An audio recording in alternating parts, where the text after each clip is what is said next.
সকল রাজনৈতিক দলের বৈঠক থেকে বের হয়ে তিনি বলেছেন, বাংলাদেশকে যদি ভারত ভালো না রাখতে চায়, ভারতও ভালো থাকতে পারবে না। কথা ক্লিয়ার? এটা ভারতের দিল্লি না, এটা বাংলাদেশ।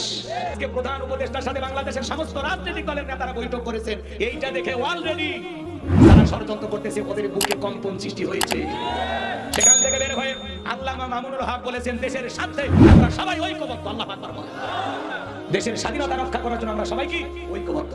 ডক্টর ইউনূস সাহেব প্রধান উপদেষ্টা, তিনি বলেছেন 5 আগস্টে যুবকেরা রক্ত দিয়ে, জুলাইয়ের রক্ত দিয়ে প্রমাণ করেছে এদেশের তরুণেরা রক্ত দিতে জানে, হাত পেশি কিনি। আগে তো 5 জন দাঁড়িয়ে যেত, এখনকার যুবকদের ভিত এতটা মজবুত হয়ে গেছে, এখনকার তরুণের যুবকেরা এত সাহসী হয়েছে। ডক্টর ইউনূস সাহেব বলেছেন এখন 5 জনের জায়গায় 40 জন দাঁড়িয়ে যাবে। কারণ আমাদের এখনো ঘুমানোর সময় আসেনি। চূড়ান্ত বিজয় না আসা পর্যন্ত, লক্ষ্যে না পৌঁছা পর্যন্ত আমাদের বসে থাকার সুযোগ না। এদেশকে নিয়ে যারা ষড়যন্ত্র করবে তাদের দাঁত ভাঙা জবাব দেওয়ার জন্য প্রস্তুত থাকা লাগবে। কথা বলে ঠিক কিনা? আমির জামাত ডক্টর শফিকুর রহমান সেই বৈঠক থেকে, সকল রাজনৈতিক দলের বৈঠক থেকে বের হয়ে তিনি বলেছেন, বাংলাদেশকে যদি ভারত ভালো না রাখতে চায়, ভারতও ভালো থাকতে পারবে না। কথা ক্লিয়ার? এটা ভারতের দিল্লি না, এটা বাংলাদেশ। এটা কারো বাপ দাদার পৈতৃক সম্পত্তি না, যে চাইলো আর দেশ আমরা দিয়ে দিলাম। ওনার সাথে আপনাদের সম্পর্ক ভালো ছিল, এই জন্য আপনারা অনেক কিছু করতে পেরেছেন। আমাদের সাথে সম্পর্ক ভালো রাখতে চাইলে ভালো রাখবেন, ভালো না রাখতে চাইলে বহু দেশ আছে তাদের সাথে আমরা বিজনেস করব, ব্যবসা বাণিজ্য করব। কথা বলে ঠিক কিনা? পাকিস্তান অলরেডি ঘোষণা দিয়েছে যে বাংলাদেশের মুসলমানদেরকে রক্ষা করার জন্য আমরা জীবন দিতে প্রস্তুত আছি। আল্লাহু আকবার। আমার ভাইয়েরা, প্রকৃত বন্ধু তারা, বিপদে পাশে দাঁড়ায় তারা। কথা বলে ঠিক কিনা? আমাদেরকে পাকিস্তানের রাজাকার বলা হয়, যাদেরকে পাকিস্তানের রাজাকার বলা হতো আজ পর্যন্ত কেউ পাকিস্তানে যায় না। যাদেরকে ভারতের দালাল বলা হতো তারা ঠিকই ভারতে দালাল কি আছে।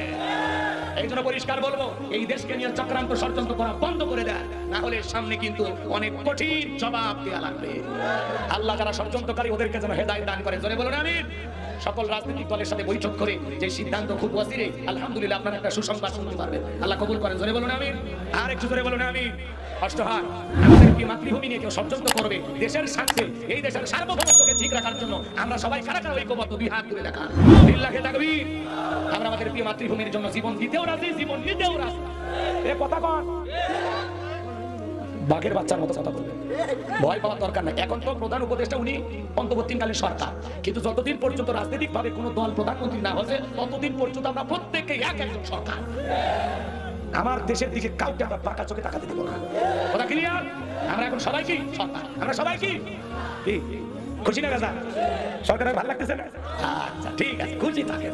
এবার চলেন আমরা আলোচনায় চলে যাই। আমরা কাউকে গালি দেবো না, আমরা কাউকে গালি দেওয়ার জন্য বসি না। কথা কোন ঠিক কিনা? যা বলবো ভদ্র ভাষায় বলবো। কষ্ট হয়। সূরার নাম কি বলেছি? কাউসার। তাহলে কোন প্রেক্ষাপটে নাজিল করেছেন আমি কি বলবো? আমার ভাইয়েরা, বিশ্বনবীর প্রিয় সাহাবী হযরত আনাস রাদিয়াল্লাহু তাআলা বলেন, নবীজি কাবার হাতিমের হেলান দিয়ে বসা, আমি তাকায়া দেখি নবীজির মনটা ভীষণ খারাপ, মনটা মলিন, চোখের কোণা দিয়া অশ্রু ঝরতেছে। হযরত আনাস কিছুটা সময় অতিবাহিত হয়ে যাওয়ার পরে ডেকে বলেন, আমি তাকায়া দেখি আমার নবীজি মুস্কি মুস্কি হাসতেছেন। বলেন সুবহানাল্লাহ। আমার নবী যদি হাসি দিতেন, নবীর চাইতে সুন্দর হাসি পৃথিবীর আর কোনো মানুষ দিতে পারবে না। রাসূল যখন মুস্কি হাসি দিতেন, এটা পৃথিবীর সেরা হাসি। সুবহানাল্লাহ। রাসূল যখন হাসতে গিয়ে কখনো একটু দাঁত দেখা যেত, আহা কি চিকচিক করতে মুক্ত তার। আল্লাহু আকবার। কি অসাধারণ ব্যক্তিত্ব সম্পন্ন মানুষ ছিলেন মুহাম্মদ রাসূলুল্লাহ সাল্লাল্লাহু আলাইহি ওয়াসাল্লাম। সেই নবী কেন কাঁদেন? কারণ আছে না?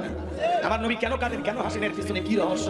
বাজানো আমার দিল দিয়া কথাগুলো বোঝার চেষ্টা করবেন। হযরত আনাস দেখে বলেন, নবী গো, এই মাত্র দেখলাম মনটা খারাপ, মনটা মলিন, চোখের কোণা দিয়ে অশ্রু ঝরতেছে, আবার দেখি মুস্কি মুস্কি হাসেন। আমার নবী কেন কাঁদেন, কেন হাসেন, এর পিছনে রহস্য আছে না? নাই। নবীজির মনটা কেন খারাপ? কারণ হলো নবীজির কলিজার টুকরা ছেলে সন্তানগুলো জন্ম নেয়, আর একে একে ছেলে সন্তানগুলো মারা যায়। আবুল কাসেম মারা যায়, আবু তাহের মারা যায়, ইব্রাহিম মারা যায়। বাবা কি যাবে? নবীর মনেও কষ্ট লাগে কি না? আগে বলছি একটু আওয়াজ লাগে কি না? কথার সাথে জবাব দিবেন বাজানবো আমার। একে তো সন্তান হারানোর ব্যথা, অন্যদিকে নবীজির কাছের চাচা নাম হলো আবু লাহাব, ডেকে বলে, ভাতিজা তোমার বংশে বাতি জ্বালানো কেউ থাকলো না, তুমি একটা লেজ কাটা, তুমি একটা নির্বংশ ধরে। নাউযুবিল্লাহ। আমার ভাইয়েরা, যদিও রাসূলের 4টা কন্যা সন্তান জীবিত ছিল, কিন্তু নবীজির ছেলে সন্তানগুলো জন্ম নেয় আর একে একে মারা যায়। আর নবীজির কাছের চাচা এইটা নিয়ে ঠাট্টা বিদ্রুপ করে। আপনারাই বলুন, আল্লাহ না করুক আপনার আমার সন্তান যদি মারা যায়, কাছের আত্মীয় স্বজনদের উচিত বিপদের দিনে সান্ত্বনা দেওয়া। বাবা তুমি সবর করো, ধৈর্য ধারণ করো, আল্লাহ যদি চাই বছর না করতে আবারও তোমাদের ঘর আলোকিত করে সন্তান দিতে পারেন। তিনি কে?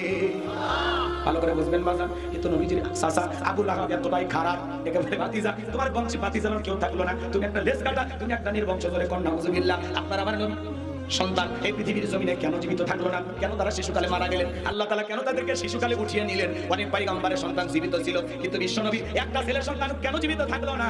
আল্লাহ তাআলা কেন তাদেরকে শিশুকালে উঠিয়ে নিলেন, যৌবন পর্যন্ত জীবিত থাকলো না? এর পিছনে কারণ আছে না নাই? নবীর উম্মত হিসেবে জানতে মনে চায় না?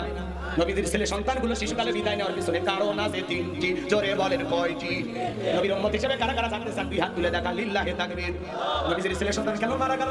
কি কারণে মারা গেল? আল্লাহ তাআলা কেন তাদেরকে উঠিয়ে নিলেন? কি সেই তিনটি কারণ যদি আমি বলতে চাই, তাহলে 3 নম্বর আয়াতের আলোচনা শুরু করা লাগবে। আমি কি 1 নম্বর আয়াত বাদ দিয়ে 3 নম্বরে যাব, নাকি আস্তে আস্তে শুরু করা যাক? ধৈর্য আছে তো ভাই? একটু গভীর মনোযোগ দিয়ে কথাগুলো শুনবেন বাজান গো আমার। একেতে সন্তান হারানোর ব্যথা, আপন মানুষদের সমালোচনা, অন্যদিকে সাহাবায়ে ইকরাম যারা ইসলাম ধর্ম গ্রহণ করে কাফের বেঈমানরা তাদের উপর নির্যাতন জুলুমের স্টিম রোলার চালায়। হযরত বেলাল কখনো কালিমা পড়ে মুসলমান হন নাই। নবীজি রাতের বেলায় দারুল আরকামে বসা, হযরত বেলাল বিশ্বনবীর দরবারে উপস্থিত হয়ে গেলেন। নবীজির চেহারা মোবারকের দিকে তাকাইয়া হযরত বেলাল ডেকে বলেন, নবী গো, আপনার চাইতে সুন্দর মানুষ আমি জীবনে কোনোদিন দেখি নাই। আপনার আমার নবী কতটা সুন্দর ছিলেন জানেন? হযরত জাবির রাদিয়াল্লাহু তাআলা বলেন, পূর্ণিমা রাত আমি রাসূলের বাড়িতে গিয়েছিলাম, সেদিন দেখেছিলাম চাঁদ উদয় হয়েছে দুইটা, একটা চাঁদ আসমানে আর একটা চাঁদ জমিনে। হযরত জাবির ডেকে বলে, ওই আকাশের পূর্ণিমার চাঁদের চাইতেও বিশ্ব নবীকে আমার কাছে বেশি সুন্দর মনে হয়। কেমন নবী পাইছি? নবীর সম্মান মর্যাদা কথা আমরা মানে কি বুঝি না। এক জায়গায় যা বললাম, ভাই বলেন তো আমাদের নবীর নাম কি? বলে হুজুর আব্দুল কাদের জিলানী। ইশায়েতের নাম মুখস্থ আছে, কিন্তু নবীজির নামটা বলতে পারে না। এমন কপাল পরা মুসলমান আজ সমাজে আছে না? না আমার ভাইয়েরা, আপনার আমার নবী কতটা সুন্দর মানুষ ছিলেন জানেন? আম্মা জান আয়েশা ডেকে বলেন, যারা ইউসুফ নবীর চেহারা দিকে তাকাইয়া মিশরের নারীরা ফল কাটতে আঙ্গুল কেটে ফেলে দিয়েছিল, ওরা যদি বিশ্ব নবীর চেহারা দিকে তাকাইতো, শুধুমাত্র আঙ্গুল নয়, আঙ্গুল কাটতে কাটতে হাত কাটতে কাটতে কখন যে নিজের কলিজাকে দুভাগ করে দিত, মুহূর্তের জন্য টের পাইতো না। আপনার আমার নবী এতটাই সুন্দর। আম্মা জান আয়েশা আরো বলেন, ও দুনিয়ার মানুষ, তোমাদের একটা সূর্য আছে, আমি আয়েশার একটা সূর্য আছে। তোমাদের সূর্য উদয় হয় দিনের বেলায়, আর আমি আয়েশার সূর্য উদয় হয় রাতের বেলায়। আল্লাহু আকবার।